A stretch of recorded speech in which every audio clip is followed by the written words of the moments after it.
আসসালামু আলাইকুম রহমতুল্লাহ বারাকাতু। আজ 20শে অগ্রহায়ণ 1428 বঙ্গাব্দ। আমি আবহানী পঞ্চি ফরহাদ আজকে হাজির হয়েছি বিরাম চিহ্ন পরিচিতি এই টিউটোরিয়ালটি নিয়ে। তো তোমাদের সকলকে স্বাগত জানাচ্ছি। এই ক্লাসটা মূলত আমি কথা দিয়েছিলাম পঞ্চম শ্রেণীর শিক্ষার্থীদের জন্য, কিন্তু ভেবে দেখলাম এটি সবার জন্য প্রযোজ্য। ক্লাস 5 থেকে শুরু করে একবারে বিসিএস পর্যন্ত সবার জন্য প্রযোজ্য। তবে এখানে আজকে বিরাম চিহ্ন বা যদি চিহ্ন বা ছেদ চিহ্ন যাই বলি না কেন, এর ব্যবহার আমি দেখাচ্ছি না। শুধু আমি যেটা লিখেছি বিরাম চিহ্ন পরিচিতি, এই বিরাম চিহ্নের পরিচিতি দেখাবো। এখানে আছে 7টি চিহ্ন। তো টোটাল যে চিহ্নগুলি আমরা বাংলা ভাষায় বাংলা সাহিত্যে ব্যবহার করি সেই সব চিহ্নগুলি দেখাবো। তাই টিউটোরিয়ালটি একটি গুরুত্বপূর্ণ টিউটোরিয়াল হতে যাচ্ছে এবং একটু দীর্ঘ হবে। তো সকলকে ধৈর্য ধরে দেখার জন্য আমন্ত্রণ রইল, যার প্রয়োজন সে। তো পাঠে চলে যাচ্ছি। এখানে আছে কমা। কমা প্রথমে এটাকে বলা হলো ব্যবহৃত নাম, এটা হলো বিরাম চিহ্নের নাম। আমি এখানে কিছুই লিখলাম না আর কি। ব্যবহৃত নাম যেটা সেটা হলো এটা কমা। এখন আমরা জানবো এটা চিহ্ন কেমন, এর বাংলা অর্থ কি, এগুলি আর কি। তো আগে লিখি হলো চিহ্নটা, তাই না? কমাটা হলো কাছাকাছি লিখে ফেলি, এই হলো কমা। এরপরে সেমিকোলন হলো এভাবে, এরপরে হলো দাড়ি এভাবে, প্রশ্ন চিহ্ন এভাবে, এরপরে বিস্ময় চিহ্ন এভাবে, তারপরে আছে কোলন। কোলনটা হলো এভাবে, তাই তো? তারপর আছে কোলন ড্যাশ এভাবে, এরপরে আছে ড্যাশ এভাবে, আর হাইফেন। হাইফেনটা একটু ছোট হয়, একবারে ছোট লিখেছি, ঠিক আছে? এখন কথা হলো এর অর্থ কি। আর একটা বিষয় এখানে প্রযোজ্য, আমরা বিসর্গ লিখি, এই হলো কোলন। বিসর্গের মাঝে ফাঁকা থাকে, বা কিন্তু কোলনের মধ্যে ফাঁকা থাকে না, এটা মনে রাখতে হবে। কোলনের মধ্যে ফাঁকা থাকবে না, কিন্তু বিসর্গের মাঝে ফাঁকা থাকবে। আবার আমরা ডিগ্রি লিখি যখন, গণিত যারা করে বিশেষ করে নবম দশমে ডিগ্রির ব্যবহারটা আছে। এই ডিগ্রি চিহ্ন যখন ব্যবহার করি তখন এই ডিগ্রি চিহ্নের ক্ষেত্রেও কিন্তু মাঝখানে ফাঁকা থাকবে, বিসর্গতে থাকবে, কিন্তু কোলনে মাঝখানে ফাঁকা থাকবে না। গেল এই 7টির নাম। এখানে 2টা 4টা 6টা ও 9টি আছে, দুঃখিত। এখানে আছে হলো 9টি, 2 4 6 8 9, হাইফেন পর্যন্ত আছে, হাইফেন। এখন আমরা জানবো এটার বাংলা নাম। বাংলা নাম কি? কমা শব্দের অর্থ হলো পাদচ্ছেদ। পাদচ্ছেদ, কমা শব্দের অর্থ হলো বাংলা নাম হলো পাদচ্ছেদ। আর সেমিকোলনের বাংলা নাম কি? অর্ধচ্ছেদ। আমি যতটুকু জানি অর্ধচ্ছেদ। সেমিকোলনের বাংলা নাম হচ্ছে অর্ধচ্ছেদ। এরপরে আছে দাড়ি। দাড়ি শব্দের অর্থ কি? দাড়ি শব্দের অর্থ হলো পূর্ণচ্ছেদ। পূর্ণচ্ছেদ। এরপরে আছে প্রশ্ন চিহ্ন। প্রশ্ন চিহ্ন আসলে প্রশ্নবোধক চিহ্ন। প্রশ্ন চিহ্নের অর্থ হলো জিজ্ঞাসা চিহ্ন, যেটাকে বলে জিজ্ঞাসা। বাংলা অর্থ দাঁড়াবে হলো জিজ্ঞাসা। এরপরে আছে হলো বিস্ময় চিহ্ন। তো বিস্ময় চিহ্ন শব্দের অর্থ আসলে কি? বিস্ময় বোধ বা বিস্ময়বোধক চিহ্ন। এটার ওইরকম অর্থ পাওয়া যাবে না, এই তিনটার যেরকম অর্থ হয় বিস্ময়বোধক, বিস্ময়বোধক চিহ্ন। আর কোলন। কোলন শব্দের অর্থ কি? এটার অর্থ আছে বাংলা অর্থ। কোলন শব্দের অর্থ দৃষ্টান্তচ্ছেদ।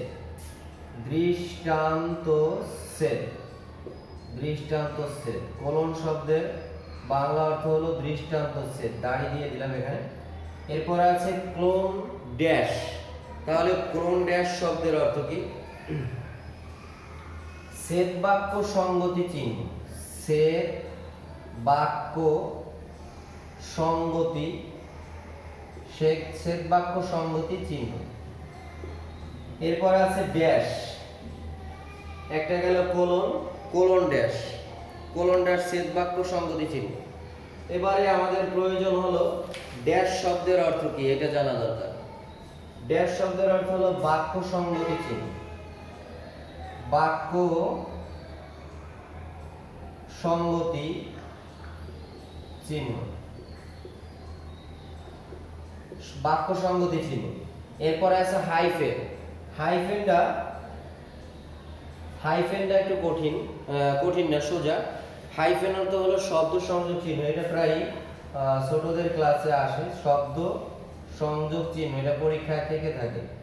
শব্দ সংযোগ চিহ্ন।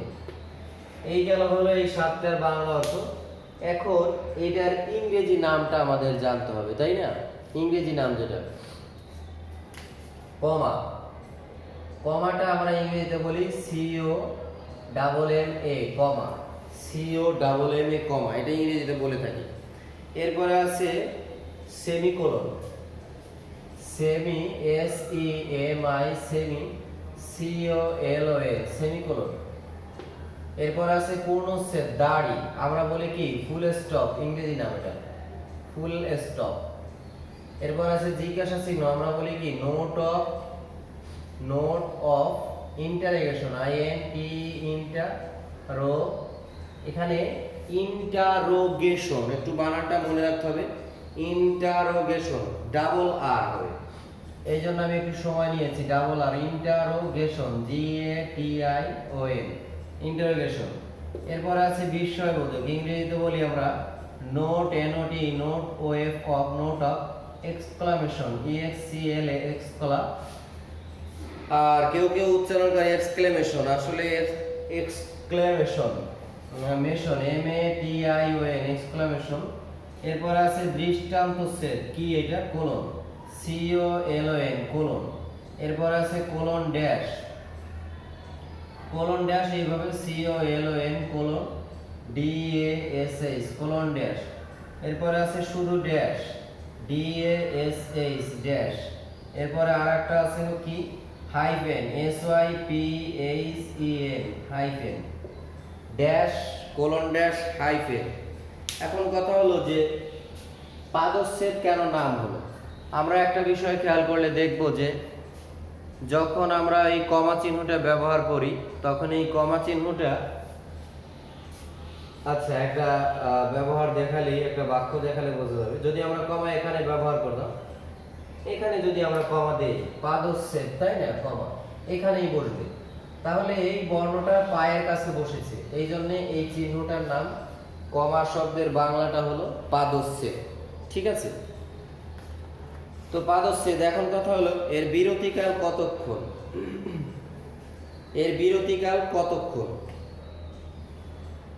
কমার বিরতি হলো এক বলতে যে সময়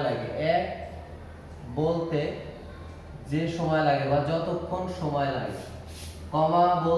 বলতে কমার বিরতিকাল হলো এক বলতে যতক্ষণ সময় লাগে। তারপর হলো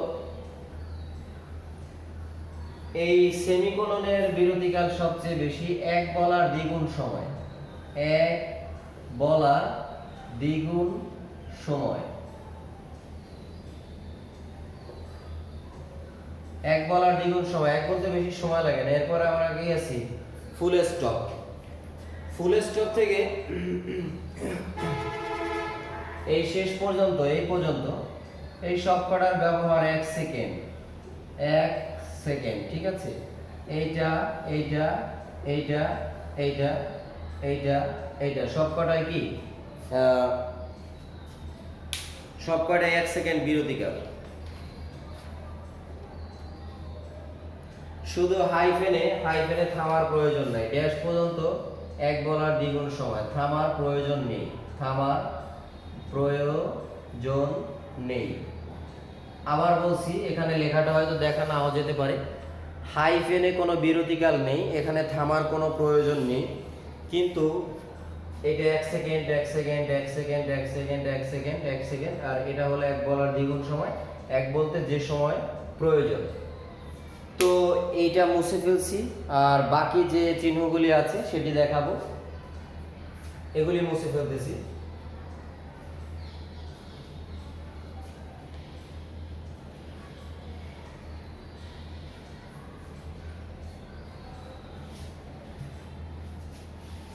হাইফেন পর্যন্ত ছিলাম। এরপরে হলো জোড় উদ্ধৃতি।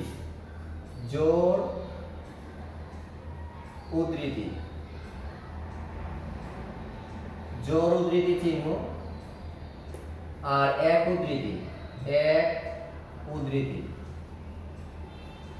এক উদ্ধৃতি চিহ্ন, জোর উদ্ধৃতি এক উদ্ধৃতি, লোপ, লোপ চিহ্ন, লোপ চিহ্ন, লোপ চিহ্নটা দেখাবো, সবই দেখাবো, চিহ্ন লিখে দেখাবো। প্রথম, দ্বিতীয়, তৃতীয়, প্রথম বন্ধনী, প্রথম বন্ধনী, আচ্ছা বন্ধনী চিহ্ন দেখালেই পারতাম। তৃতীয়, তৃতীয়, তৃতীয় বন্ধনী, আর একটা আছে হলো দ্বিতীয় বন্ধনী। তো দ্বিতীয় বন্ধনীটা দেখাচ্ছি না, ওটা গণিতে সব সময় প্রয়োজন। আর থার্ড ব্র্যাকেটটা বাংলা সাহিত্যে কখনো কখনো প্রয়োজন হয়, ফার্স্ট ব্র্যাকেটটাও। এরপর আছে বর্জন চিহ্ন, বর্জন, বর্জন চিহ্ন, ঠিক আছে, বর্জন চিহ্ন, বিন্দু, বিকল্প, বিন্দু, বিন্দু চিহ্ন, বিকল্প চিহ্ন, বিকল্প। এখন একটু খেয়াল করি, এখানে আছে 2টা, 4টা, 6টা, 8টা, আর এর আগের পৃষ্ঠায় মানে একটু আগে দেখিয়েছিলাম হলো 9টা। তাহলে টোটাল কয়টা হয়? 17টি। এখন কথা হলো হাইফেন, হাইফেন আছে জোর উদ্ধৃতি, জোর উদ্ধৃতি থেকে এবার শুরু করছি এই পৃষ্ঠায়, মানে এই অংশে। তো আমরা জোর উদ্ধৃতিকে ইংরেজিতে কি বলি? ইংরেজিতে যখন ইংরেজি পড়াশোনা আমরা করি তখন ইংরেজিতে কি বলি? এই জোর উদ্ধৃতি ইংরেজির সাথে আমরা পাঞ্চুয়েশন মার্কস যেটা বলি, বাংলায় কিন্তু হুবহু মিল রয়েছে। ইনভার্টেড কমাস, আচ্ছা চিহ্নটা আগে দেই, জোর উদ্ধৃতি, জোর উদ্ধৃতি হলো এই, এটা হলো জোর উদ্ধৃতি, আর এক উদ্ধৃতি হলো এই, এক উদ্ধৃতি। এরপরে হলো লোপ চিহ্ন, লোপ চিহ্নটা হলো এভাবে দেয়, এভাবে লোপ চিহ্ন। এরপরে প্রথম বন্ধনী, এটা আমরা চিনি সবাই, তৃতীয় বন্ধনী, এটা আমরা সবাই চিনি। আর বর্জন চিহ্ন, আমরা বর্জন চিহ্ন কিভাবে ব্যবহার করি? বর্জন চিহ্ন ত্রিবিন্দু, বা এটার আরেকটা নাম আছে বর্জন চিহ্ন ত্রিবিন্দু, ত্রিবিন্দু, আর একটা নাম হলো তিন তারকা, তিন তারকা। এটা হলো মূলত বর্জন চিহ্ন, ঠিক আছে, তিন তারকা। তো এই তিন তারকা কি করে, কাজ কি এটা, আর নাম কি? ঠিক আছে, ত্রিবিন্দু, তিন তারকা চিহ্ন, তিনটা আছে। এখন ত্রিবিন্দু বললাম না, এক বিন্দু হচ্ছে না, তাই না, 1 2 3। এরপরে তিন তারকা, 1 2 3, এভাবে আমরা স্টার এঁকে থাকি স্বাভাবিকভাবে। আর একটা হলো এই তো ত্রিবিন্দু বা তিন তারকা চিহ্ন, এটা অপর নাম। আর বিন্দু, ডট চিহ্ন, এটা ইংরেজিতে আমরা বলি ডট, এভাবে ব্যবহার করি চিহ্নটা, ঠিক আছে। আর বিকল্প, বিকল্প চিহ্নটা হলো এভাবে, ঠিক আছে। এখন আমরা এটার নাম জানবো, জোর উদ্ধৃতি, তাই না, ইংরেজিতে কি বলে? Inverted comma, inverted comma, COMMAS, inverted comma. তারপরে আছে এক উদ্ধৃতি, এই এক উদ্ধৃতিকে ইংরেজিতে বলে, এক উদ্ধৃতিতে কি বলে? এক উদ্ধৃতি হলো quotation mark, quotation mark, CUO, quotation, TATION, quotation mark, MARK, quotation mark. তারপরে আছে হলো কোটেশন মার্ক বিকল্প চিহ্ন, লোপ চিহ্ন, লোপ চিহ্নটাকে ইংরেজিতে বলা হলো অ্যাপোস্ট্রফি, লোপ চিহ্নটাকে ইংরেজিতে বলে অ্যাপোস্ট্রফি। আমরা একটু বানানটা জানি, APOS, অ্যাপোস্ট্রো, TRO, apostrophe, PAC, apostrophe. এরপর আছে প্রথম বন্ধনী, আমরা বলি first bracket, FIRST, first bracket, BRACKET, bracket, first bracket. এরপর আছে তৃতীয় বন্ধনী, ব্র্যাকেটস, থার্ড, ফার্স্ট ব্র্যাকেট, তৃতীয় বন্ধনী ওই একই রকমের। Third brackets, THIRDS, third bracket, BRACKETS, third brackets, third brackets. এরপর আছে বর্জন চিহ্ন, বর্জন চিহ্ন তাহলে কি ইংরেজিতে কি বলে? বর্জন চিহ্ন asterisk, A S T S টা R I S K, asterisk, A S S T E S টা R I S K R I S K, asterisk. Dot, এটাকে বলে ইংরেজিতে ডট, আর এইটাকে বলে ইংরেজিতে slash, S L A S H, slash. ঠিক আছে, এখন কথা হলো এই চিহ্নগুলি থামার কোথাও কি কোনো দরকার আছে কি নাই? থামার কোনো দরকার আছে কি নাই? জোড় উদ্ধৃতি চিহ্ন, জোড় উদ্ধৃতি 10 নম্বর, খেয়াল করি আমরা একটু। ইনভার্টেড কমা, এক বলতে যে সময় প্রয়োজন, এটা থামার সময় হলো এক বলতে যে সময় প্রয়োজন, বা এক বলতে যে সময় লাগে। ঠিক আছে, এক বলতে যে সময় প্রয়োজন। এরপরে আছে হলো এক উদ্ধৃতি কোটেশন মার্ক, কোটেশন মার্কে কতক্ষণ থামতে হবে? এটা হলো জোড় উদ্ধৃতি ছিল ইনভার্টেড কমাস, আর এটা হলো এক উদ্ধৃতি কোটেশন মার্ক। কোটেশন মার্কে হলো অনেক সময় থামতে হয় 1 সেকেন্ড, 1 সেকেন্ড। এখন অনেক সময় আমি ছাত্রদের জিজ্ঞেস করে থাকি যে এক বলতে কি সহজ, নাকি এক সেকেন্ড বড়, নাকি এক বলবো ওই সময়টা বড়, কোন সময়টা বড়? তোরা সব বোঝে 1 সেকেন্ডে এক বলা যায় বহুবার, 1 2 3 4 5, 1 সেকেন্ড হয়তো হয়েছে। তো এই 1 সেকেন্ডটা বড়, এক বলতে যে সময় লাগে তার থেকে 1 সেকেন্ডটা বড়। কোটেশন মার্কে একটু সময় বেশি নেয়। আর লোপ চিহ্ন থামার প্রয়োজন নেই, থামার প্রয়োজন নেই, থামার প্রয়োজন নেই, থামার প্রয়োজন নেই, থামার প্রয়োজন নেই, থামার প্রয়োজন নেই, থামার প্রয়োজন নেই। ঠিক আছে, থামার প্রয়োজন নেই, আমরা এটা বুঝি। এখন কথা হলো যে কয়টা চিহ্ন ছোটদের পরীক্ষায় আসলে কয়টা চিহ্ন লিখতে হবে? এখানে তো আমি দেখিয়েছি 17টি, 11টি। বিরাম চিহ্ন 20টি, এখানে 17টি আমি দেখিয়েছি। বাট যারা 6-এ পড়ে, 7 8 9 10, তাদের যদি পরীক্ষা আসে তখন লিখতে হবে বিরাম চিহ্ন কয়টি? 11টি। এই 11টির মধ্যে আমি দেখাচ্ছি 8 যোগ 3 11। এই 8টি বসে হলো বাক্যের মধ্যে, বাক্যের মধ্যে। আর এই 3টি বসে হলো বাক্যের শেষে। বাক্যের শেষে কোন 3টি বসে? বাক্যের শেষে বসে হলো, বাক্যের শেষের 3টি চিহ্ন দিয়ে দিই, বিস্ময় চিহ্ন, প্রশ্নমূলক চিহ্ন, দাঁড়ি। এই 3টি বাক্যের শেষে বসে। আর 8টা আমরা বের করতে পারবো বাক্যের প্রথম মধ্যে বসে, বাক্যের মধ্যে বসে বাকি 8টি, এই 11টি। এখন কথা হলো কয়টা চিহ্নতে কতক্ষণ থামতে হয়? তা তো বলে দিয়েছি, 1 সেকেন্ডে একটা আছে। আর এক বলতে যে সময় প্রয়োজন সেই সময় আছে কয়টা? 2টা। একবারে আমরা কমায় ছিল এক বলতে যে সময় প্রয়োজন, আর জোড় উদ্ধৃতিতে 100 এক বলতে যে সময় প্রয়োজন। আর 1 সেকেন্ড থামতে হয় এই সংখ্যাটা বেশি, তো আমি দেখিয়েছি এখানে, একটু গুণে নিলে হবে। আর ওভাবে আসলে পরীক্ষায় বা ইন্টারভিউতে থাকে না কোন চিহ্নগুলিতে 1 সেকেন্ড থামতে হয়। তো 1 সেকেন্ড থামতে হয় আসে কোন রকম আসে? নিম্নলিখিত কোন চিহ্নতে 1 সেকেন্ড থামার প্রয়োজন, সেই ক্ষেত্রে মনে রাখা জরুরি। তো ক্লাসটা অনেক দীর্ঘ হয়ে গেছে, তো আমি চাচ্ছি, আচ্ছা এই নিয়ে আর একটা পর্ব করা যায়, কিন্তু এটা একটু মুছে ফেলি।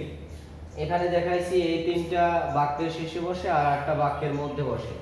এখন দেখাতে হবে কোন চিহ্নগুলি আচ্ছা 1 সেকেন্ড থামতে হয়। 1 সেকেন্ড থামতে হয়, একটা আছে কি?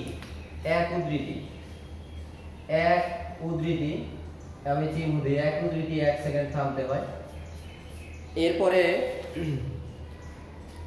1 সেকেন্ড থামতে হয় এক উদ্ধৃতিতে, যেটাকে ইংরেজিতে বলে কোটেশন মার্ক। এছাড়া আছে হলো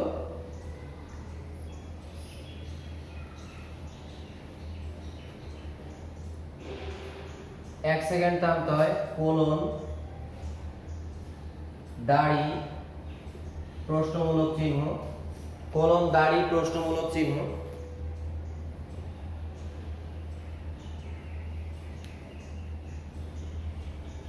বিস্ময় চিহ্ন, আর আছে কোলন ড্যাশ। কোলনের মাঝখানে কোনো ফাঁকা থাকতে পারবে না, এটা বলেছিলাম। তো কয়টা হলো? একটা, দুইটা, তিনটা, চারটা, পাঁচটা। পাঁচটা হলো আছে 1 সেকেন্ড থামতে হয়। দাড়ি প্রশ্ন চিহ্ন, দাড়ি, আচ্ছা, দাড়ি প্রশ্ন চিহ্ন, এক উদ্ধৃতি আছে, তারপরে আছে বিস্ময় চিহ্ন, কোলন আছে, কোলন ড্যাশ আছে, আর একটা আছে এক উদ্ধৃতি। 1 2 3 4 5 6টি। তো এই 6টি চিহ্ন, এই 6টি চিহ্নের ক্ষেত্রে বিরতিকাল 1 সেকেন্ড। 1 সেকেন্ড, দন্তস্ব একার, ক একার, 9 ডান, 1 সেকেন্ড। একটা, এটাকে বলে এক উদ্ধৃতি, কোলন, বিস্ময় চিহ্ন, প্রশ্নমূলক চিহ্ন, দাড়ি, আর হলো কোলন ড্যাশ। এই 6টি চিহ্নের ক্ষেত্রে এক বলতে যে সময় প্রয়োজন সেই সময় থামতে হয়, আর এই এক মানে 1 সেকেন্ড থামতে হয়। আর এক বলতে যে সময় প্রয়োজন দুইটা চিহ্ন, একটা হলো কমা আর একটা হলো জোর উদ্ধৃতি। আর বাকি যে চিহ্নগুলি আছে, তাহলে আমাদের হিসাবটা মিললো 6 আর 2 কত? 8। 8 আর 9 আছে কত? 17। 17টা চিহ্ন। বাকি যে 9টা চিহ্ন আছে সেই 9টা চিহ্নের ক্ষেত্রে কোনো থামার প্রয়োজন নেই। ঠিক আছে? আচ্ছা, আর একটা চিহ্ন রয়ে গেছে। এখানে আমরা দিয়েছিলাম ড্যাশ। ড্যাশ চিহ্নের ক্ষেত্রেও 1 সেকেন্ড থামার প্রয়োজন। টোটাল 7টি। 1 সেকেন্ড থামতে হয় 7টি।